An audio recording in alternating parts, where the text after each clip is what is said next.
Bora, galerinha, né? Mais uma porrada de questões de orgânica para a gente, né, varrer tudo que a gente puder, tá bom? Então, vamos lá, vou compartilhar nosso arquivozinho aqui, né, com as questões do Enem para que a gente possa comentar um pouquinho sobre cada uma delas. Então, partiu, ó. Vamos falar agora da questão de número 23, né, em sequência. E vamos lá. Aqui, ó. Com o objetivo de substituir as sacolas de polietileno é um polímero, não é? Derivado do eteno, não é? Ou etileno, tá bom? Que, portanto, né, nada mais é do que uma cadeia carbônica monstruosamente grande, tá? A gente tem um polietileno de alta densidade, que é um plástico mais duro, né, formado por cadeias carbônicas mais extensas e mais lineares. E a gente tem o polietileno de baixa densidade. São cadeias carbônicas mais curtas e mais ramificadas, né? Portanto, fazendo com que as interações ali sejam mais fracas e gerando um plástico mole, tá bom? Alguns supermercados têm utilizado um novo tipo de plástico ecológico, que apresenta em sua composição amido de milho e uma resina polimérica termoplástica, obtida a partir de uma fonte petroquímica. Nesses plásticos, a fragmentação da resina polimérica é facilitada, porque os carboidratos presentes... Então, peraí, calma. Antes, eu tinha uma sacolinha só de polietileno. Agora, eu tenho uma sacolinha, não é? Na qual eu tenho ali algum tipo de resina plástica, ok? Mas eu tenho também, junto desse plástico, carboidrato. Carboidrato é alimento. Carboidrato é alimento. É ou não é? Carboidrato faz parte da nossa dieta. E por que a gente coloca esse carboidrato, né, na composição das sacolinhas? Por um simples motivo. Isso facilita a sua biodegradação, não é verdade? Nós estamos colocando ali, né, substâncias que vão servir de alimento para organismos decompositores. Então, a fragmentação da resina é facilitada. Ele já está te dizendo isso, ele não está te perguntando se você acha que é. Então, já aceite. Ela é facilitada. Busque a justificativa. Tem amido, gente. Tem comida ali, né? Então, os carboidratos presentes, né, dissolvem-se em água, não faz sentido. Você está com sacolinha no supermercado, chove, sua sacola derrete, né? Absorve água com facilidade, não faz sentido, né? Você pega uma sacola do supermercado e abre e de repente ela está toda umidificada, não faz sentido, né? Caramelizam por aquecimento e quebram. Ô, gente, quando você joga uma sacola na natureza, né? Peraí, ela vai caramelizar por aquecimento e se quebrar? De onde vai vir esse aquecimento? Né? De onde vai vir esse aquecimento que vai facilitar a sua quebra? Não existe fonte para isso, né? Olha a letra E, gente. Decompõe-se espontaneamente em contato com água e gás carbônico. Tem água e gás carbônico aqui, não tem? Imagina, você abre uma sacolinha de supermercado e ela faz assim, ó.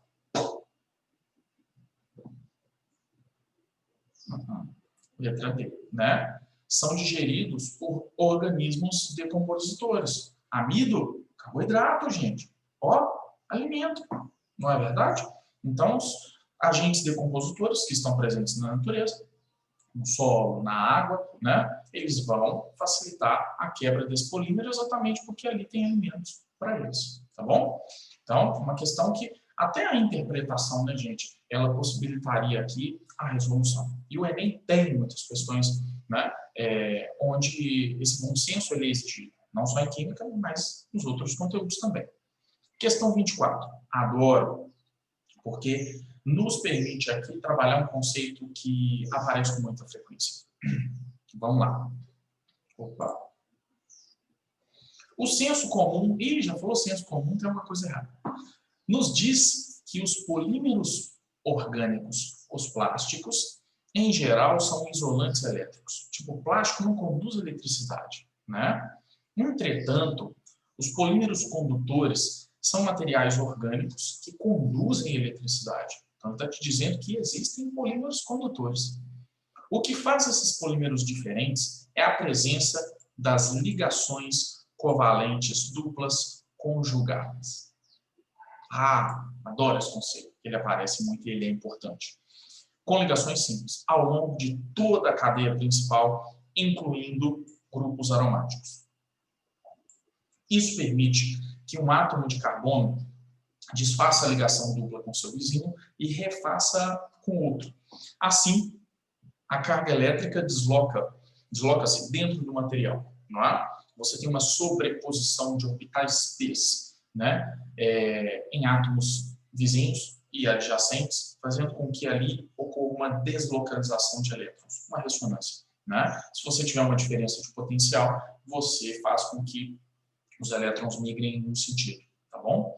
Então, muito cuidado. Corrente elétrica é fluxo ordenado de cargas elétricas, tá bom? Sejam elétrons ou sejam íons, tá? Legal. Então, de acordo com o texto, qual dos polímeros seria condutor de eletricidade? Então, lá vamos nós. Gente, tem que ser aromático. Não é verdade? Tem que ser aromático. Tem que ter um anelzinho benzênico ali bonitinho pra gente, ok? Olha ele aqui. Esse tem e esse tem. Então, você já corta a letra B e a letra E, ok? As provas do Enem, gente, elas precisam ser feitas dessa forma. Por mais que você, de repente, não tenha chegado à resposta, quanto mais próximo dessa resposta você chega, né, mais, né, pontuação você adquire naquela questão. Não tem como você zerar uma questão do Enem. Tá? Não tem como você zerar a prova do Enem, mesmo que você erre todas as alternativas. Né? Porque a questão, ou o TRI, melhor dizendo, né, ele acaba te gratificando à medida que você se aproxima da resposta.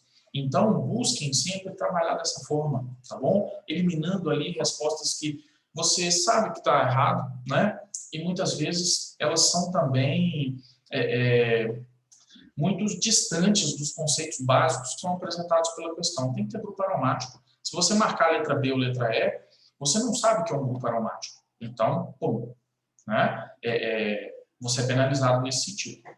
Agora, se você marca, né, suponhamos aqui a letra D, que não é a resposta, mas você entendeu que tem que ter um grupo aromático, então você vai ser pontuado nesse sentido. Tá? Então, é interessante que a gente entenda a lógica da prova do Enem para que a gente possa também jogar, né, nota para cima. De repente, você tem um colega que fez 50 pontos e tirou... Você fez 50 pontos também, mas o seu colega tirou, né, uma nota superior à sua. Por quê? Porque, de repente, ele acertou questões mais fáceis e medianas, enquanto você, de repente, errou algumas questões fáceis. Né? Então, de repente, mesmo que vocês tenham errado o mesmo número de questões, ele se aproximou mais da resposta em muitas delas, e você talvez não, ou vice-versa. Tá? Então, a gente precisa ter essa maldade para brincar com a prova do Enem.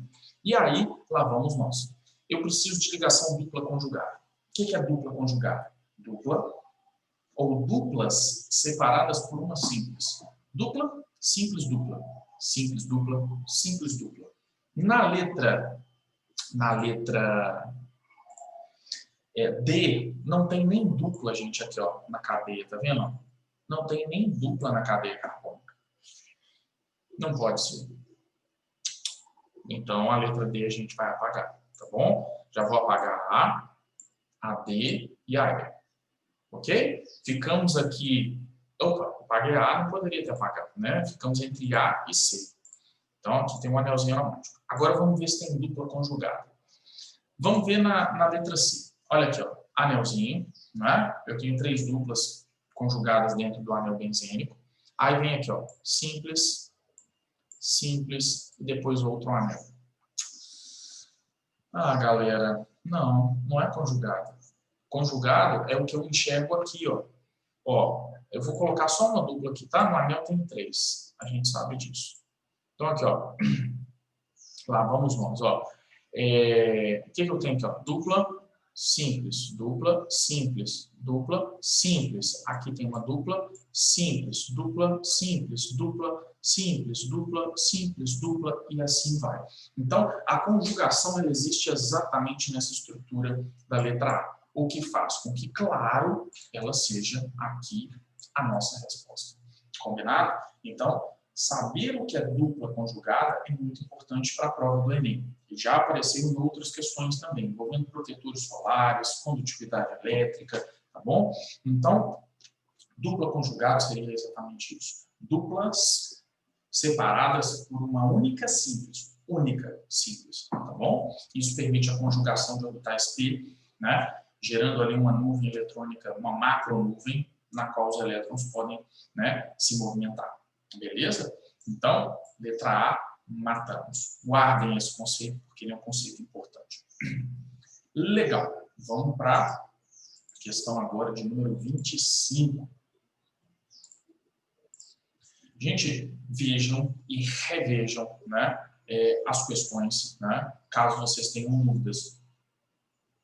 E busquem, nesse momento de revisão, busquem no livro-texto, no material qualquer que você tiver, busquem sempre, né,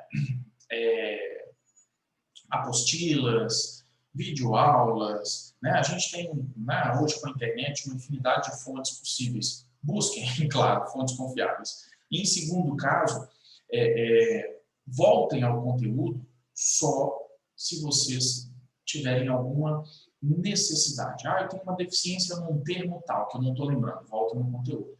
E se de repente você está trabalhando um dado conteúdo, você está percebendo que você está legal, está compreendendo, está entendendo e tudo mais, toca o barco, não é? Você em algum momento vai precisar de relembrar alguma coisinha. E você usa o seu tempo para isso, tá? Questão 25. Um método para determinação do teor de etanol na gasolina consiste em misturar volumes conhecidos de água e de gasolina em um frasco específico. Isto já caiu várias vezes no Enem. Trabalhando com densidade, determinação de composição centesimal e aqui uma interpretação voltada a outra coisa que nós vamos fazer agora. Após agitar o frasco e aguardar um período de tempo, medem-se os volumes das duas fases immiscíveis, que não se misturam, e são obtidas, uma orgânica e a outra aquosa. Então eu obtenho duas fases. O etanol, antes miscível com a gasolina, encontra-se agora miscível com a água. Para exemplificar o comportamento do etanol antes e depois da adição da água, é necessário conhecer o quê? Gente, esse é um método muito importante. Aqui, ó, você tem um frascozinho com gasolina, que é uma mistura de hidrocarbonetos, tá? Eu vou colocar a gasolina aqui com um G, tá bom? E nessa gasolina eu tenho também álcool, né? Então a gasolina é uma mistura de hidrocarbonetos, só que nós adicionamos álcool ali. E álcool e gasolina geram uma única fase, uma mistura homogênea, uma solução. Quando você tem a água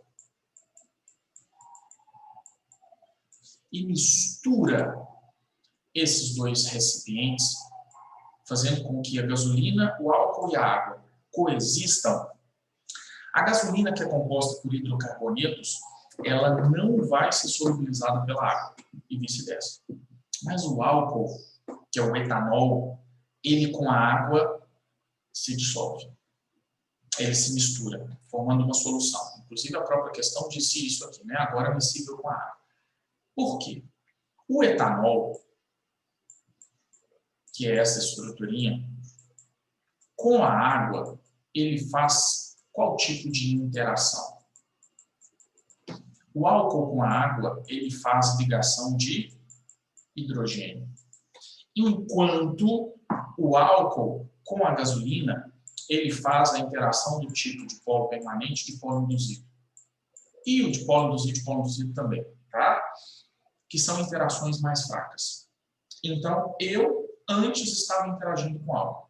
Na presença da água, eu, com a água, faço ligações mais fortes. Então, eu vou preferir interagir com os hidrocarbonetos ou vou preferir interagir com a água? Sempre a preferência são as interações mais fortes. Então, o álcool ele sai da fase orgânica, onde a gasolina está presente, e ele passa para a fase aquosa, sendo que a água e os componentes da gasolina não se dissolvem um no outro. Então, isso é justificado essencialmente pelas interações, que com a água são mais fortes do que as interações com os componentes da gasolina. Então, o que eu preciso conhecer são as interações entre as moléculas. Simples assim.